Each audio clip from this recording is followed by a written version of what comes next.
ఇప్పుడే చెప్పాను, ఒక గేమ్ చేంజర్ అవుతుంది.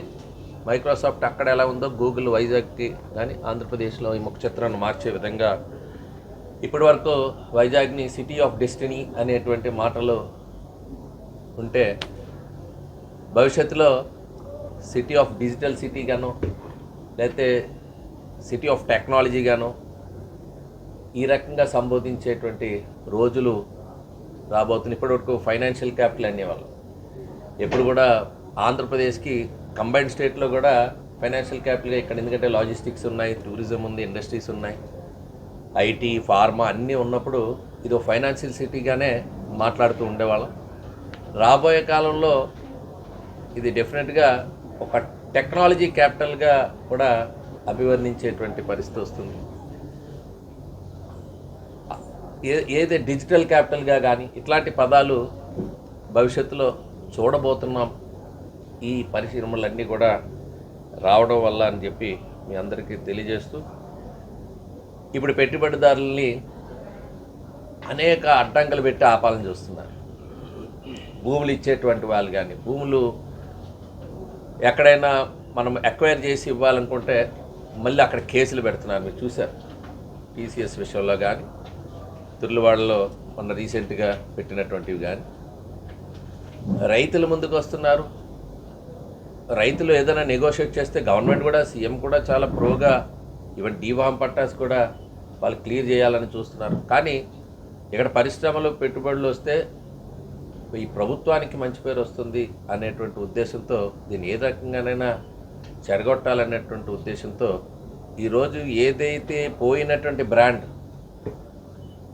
ఆ పోయిన బ్రాండ్ మళ్ళీ ఆంధ్రప్రదేశ్ బ్రాండ్ ఇమేజ్ పెరిగే విధంగా ఈరోజు నిలబెట్టడం జరిగింది. చంద్రబాబు నాయుడు గారు చేసే ఈ ప్రయత్నం మళ్ళీ అందరిలో కాన్ఫిడెన్స్ క్రియేట్ అయింది. వెళ్ళిన వాళ్ళు, మూసిన వారు కూడా మళ్ళీ వెనక్కి వస్తున్నారు. లేదు, కొత్త సంస్థలు కూడా ఆంధ్రప్రదేశ్ వైపు చూడడం అనేటువంటిది జరుగుతుంది.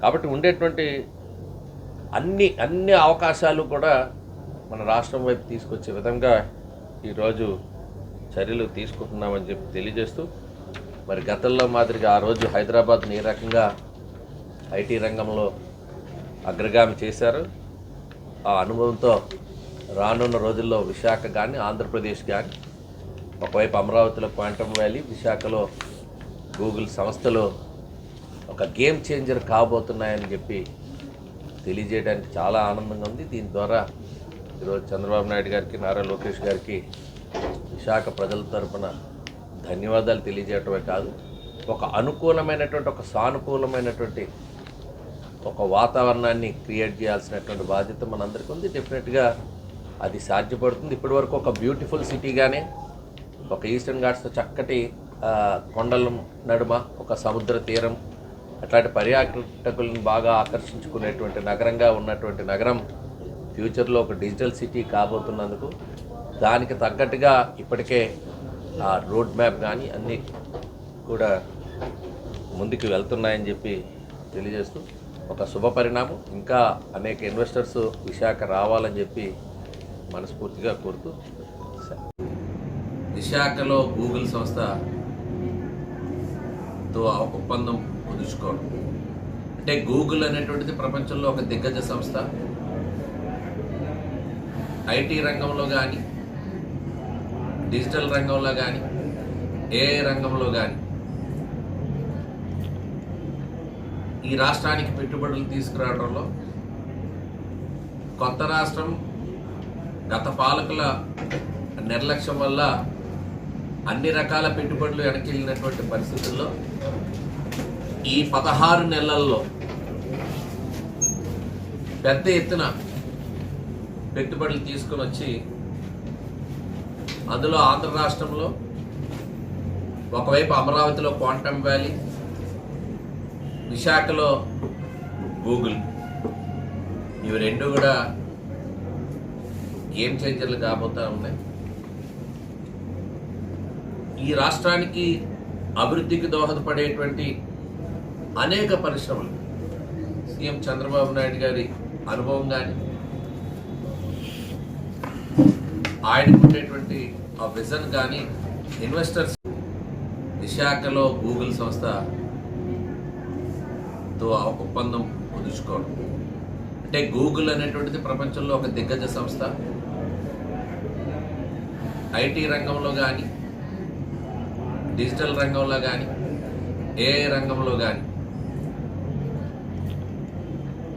ఈ రాష్ట్రానికి పెట్టుబడులు తీసుకురావడంలో కొత్త రాష్ట్రం గత పాలకుల నిర్లక్ష్యం వల్ల అన్ని రకాల పెట్టుబడులు వెనకెళ్ళినటువంటి పరిస్థితుల్లో ఈ 16 నెలల్లో పెద్ద ఎత్తున పెట్టుబడులు తీసుకొని వచ్చి అందులో ఆంధ్ర రాష్ట్రంలో ఒకవైపు అమరావతిలో క్వాంటమ్ వ్యాలీ, విశాఖలో గూగుల్, ఇవి రెండు కూడా గేమ్ చేంజర్లు కాబోతా ఉన్నాయి.